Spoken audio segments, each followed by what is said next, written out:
What do you think of when I say Arabs?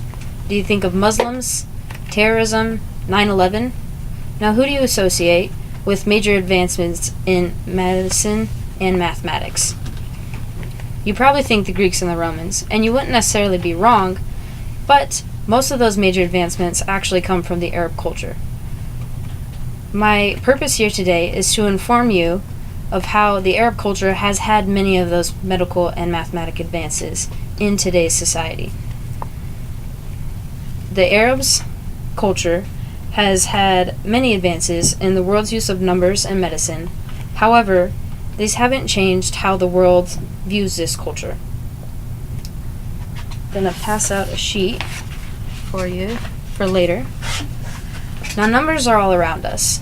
We use them in telephone numbers that we write down, and also math equations that we use at school. And these come from the Arabs.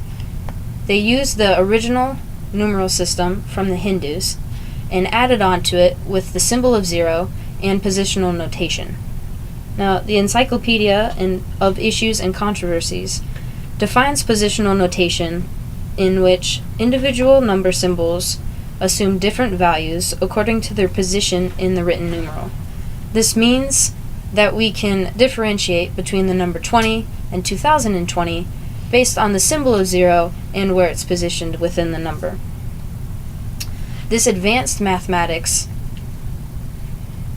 into algebra as we know it, and that mainly came from Al-Khwarizmi, a mathematician from modern-day Uzbekistan, who was the first one to use algebraic expressions. Info-based learning online says that his work on algorithm, a term derived from his name, introduced calculations by the use of Arabic numbers and decimal notation.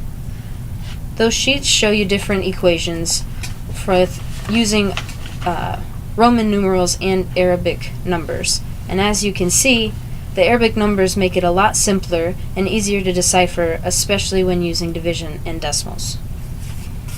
Numbers are all around us, but so is medicine. And in the 8th century, Europe went into the Dark Ages, where the Romans and the Greeks became stagnant. And while that happened, the Arabs came in and took over as world powers in both medicine and science. 1,000 Years of Discovery from the World Book Science, year 2009, says that Arabs kept medicine alive until the Renaissance of the 14th century. That's 600 years for Arabs to be able to grow medicine. And to put that into a little bit of perspective for you, America has only been established for 239 years, which is less than half of that time. The Secrets of Human Body, Islam's Contribution to Medicine, from Films on Demand in 1999, states that Arabs liked the idea of medicine because they thought it was good for the soul. And that's why they put so much effort into advancing it. One of their major advancements was the development and instituting of hospitals for people to come when they are sick, but also for the elderly and the widows. And unlike the European culture, the Arab culture embraced these people and didn't isolate them, to help comfort them and to heal them. These hospitals were also used for theoretical learning and to practice new and old medicine. One of the things that came from this, and that was important to the Arabs, was the records of daily treatments. This is important because we can look back and see what they did to grow onto it, and also for a consistency of treatment based on people who show similar symptoms. The Arabs also had a lot to do with pharmacology and the finding of anesthesia for surgery, which brings us to the fact that surgery is now used as a way to heal people. The doctors would do dissections, or what we today know as autopsies, to help better understand the body, to aid in the process of surgery, to help keep people alive. Al-Zahari was a doctor who invented over 200 surgical tools, many of those the base for the instruments that we use today. Now that you know about some of the positive influences of the Arab culture, it's time to discuss how they've indirectly changed people's perceptions of them. This is an excerpt from the New York Times of an Arab American woman shortly after the 9/11 attacks. and she says, "I'm so used to thinking about myself as a New Yorker that it took a few days to begin to see myself as a stranger might. A Muslim woman, an outsider, perhaps an enemy of the city. Before last week, I thought of myself as a lawyer, a feminist, a sister, a wife, a friend, a woman on the street. Now I begin to see myself as a brown woman who vaguely resembles the images of terrorists we see on television and in the newspapers.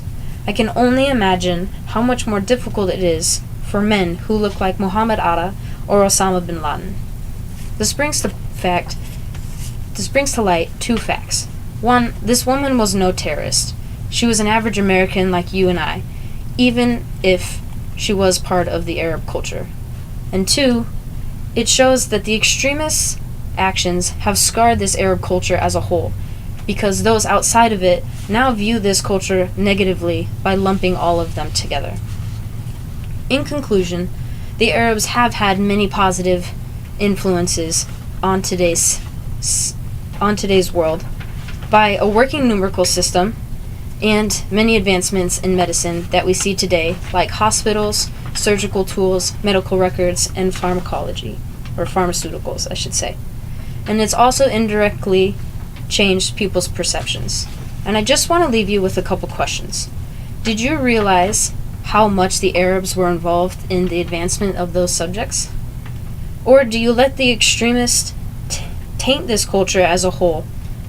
And if you do, has learning these positive influences helped change your view of these people? Thank you.